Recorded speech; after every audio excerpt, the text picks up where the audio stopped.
To Lakshmi kitchen recipe. நம்ம வந்து இன்னைக்கு ஒரு ஃப்ரெஷ்ஷான தோட்டத்துக்கு வந்திருக்கோம். அது வந்து என்ன தோட்டம்னா வெண்டைக்காய் தோட்டம். இப்ப நம்ம வெண்டைக்காய் வச்சுதான் ஒரு ஃப்ரை பார்க்க போறோம். இப்ப நம்ம ஃப்ரெஷ்ஷா அந்த காய் பறிச்சாச்சு. இப்ப நம்ம இதை நல்லா கழுவிட்டு நல்லா சுத்தம் பண்ணி நம்ம வந்து வெண்டைக்காய் ஃப்ரை செய்ய போறோம்.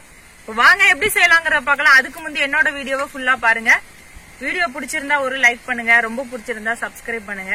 இப்ப நம்ம வெளியில வந்து வீடியோ எடுத்துட்டு இருக்கோம். இப்ப 2-3 வீடியோ வந்து நார்மலாவே தோட்டத்துல எல்லாம் போட்டுட்டு இருக்கோம். எப்படி இருக்கு சொல்லுங்க. ஏதாவது மிஸ்டேக்னா சேஞ்ச் பண்ணிக்கிறோம். நல்லா இருந்தா நல்லா இருக்கு சொல்லுங்க, நல்லா இல்லைன்னா நல்லா இல்ல சொல்லிடுங்க.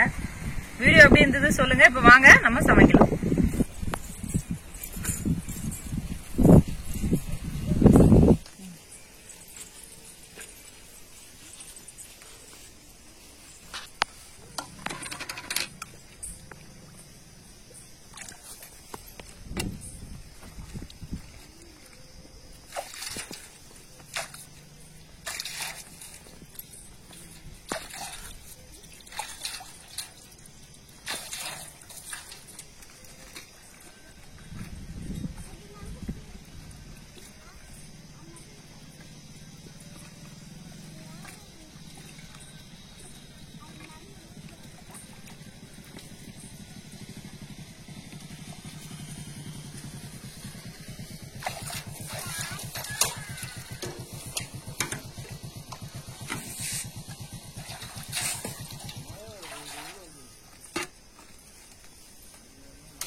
இப்ப பாருங்க நம்ம வெண்டைக்காய் வெட்டியாச்சு.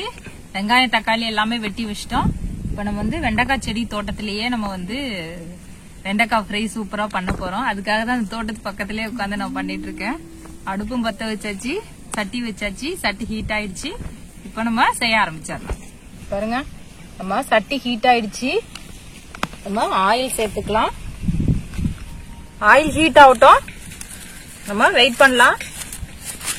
கொஞ்சமா கடுகு சேர்த்துக்கலாம்.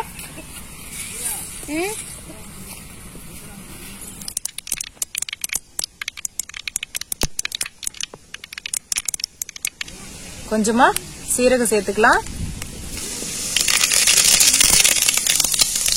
இது கூடவே நம்ம கடலைப்பருப்பு சேர்த்துக்கலாம்.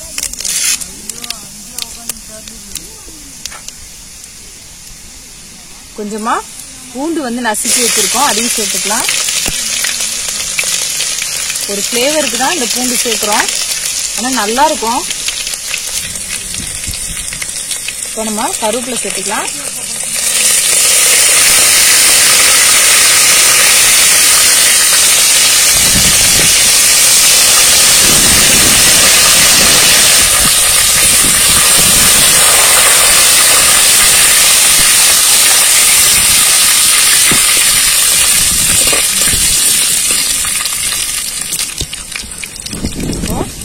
நம்ம வெங்காயம் சேர்த்துக்கலாம்.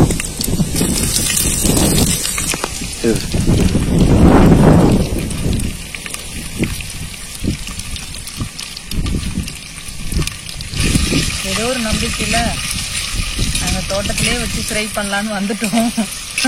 ஆனா இங்க வந்துதான் பார்த்தது இது நம்ம வீட்டுல செய்யறதுக்கும் தோட்டத்துல செய்யறதுக்கும் வித்தியாசம் என்னன்னு.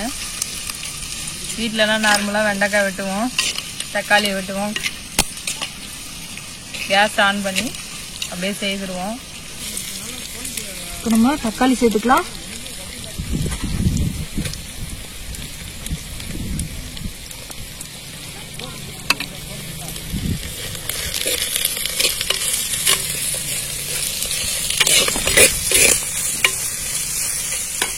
தக்காளி கொஞ்சம் வதங்கிடுச்சு. இப்போ நம்ம வெண்டைக்காய் சேர்த்துக்கலாம்.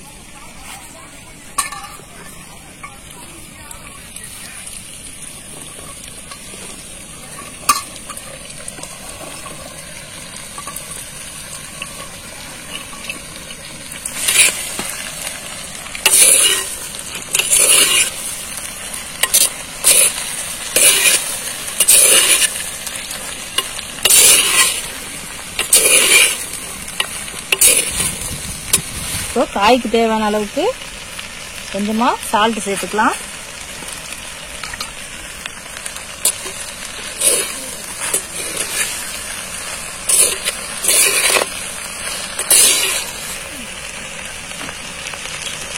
கொஞ்சமா மஞ்சள் சேர்த்து.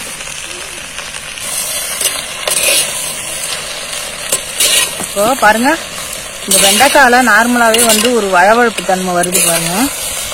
இதுக்கு இதுல கூட நம்ம கொஞ்சமா தயிர் சேர்த்துக்கிட்டோம்னா, கொஞ்சமா தயிர் சேர்த்துக்கலாம்.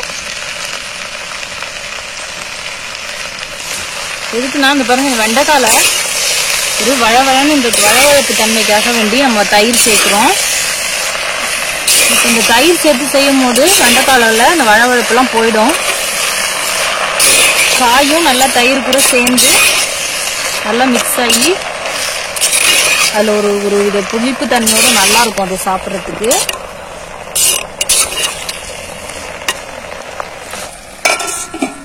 இப்போ காய் வேகட்டும். நம்ம ஒரு மூடி வச்சு வேக வைக்கலாம்.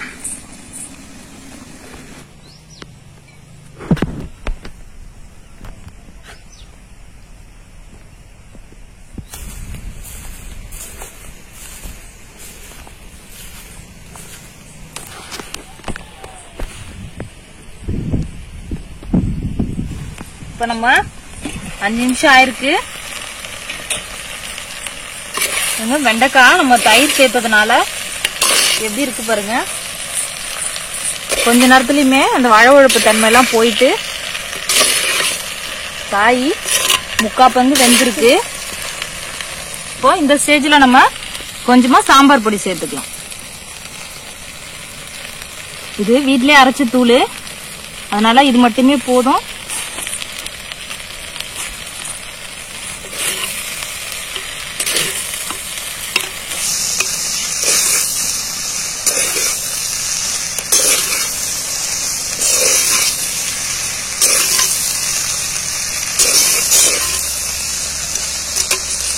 மசாலா வடையெல்லாம் போட்டோம். நம்ம மூடி வச்சு ஒரு 2 நிமிஷம் வேக வைக்கும். பாருங்க, வெண்டைக்காய் நல்லா ஃப்ரை ஆயிடுச்சு. நம்ம வேற பாத்திரத்துக்கு மாத்திக்கலாம்.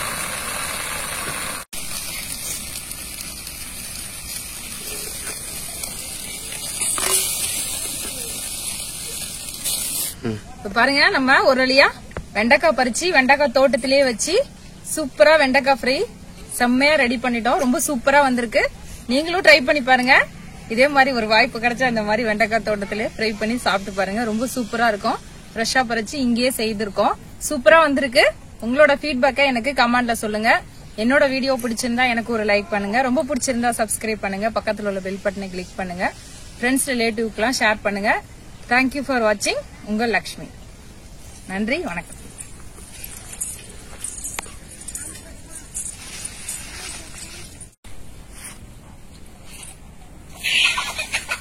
இந்த அம்மா தான் தோட்டத்துக்கு அம்மா. நல்லா இருக்கா? எப்படி இருக்கு? நல்லா இருக்காடா? சரி.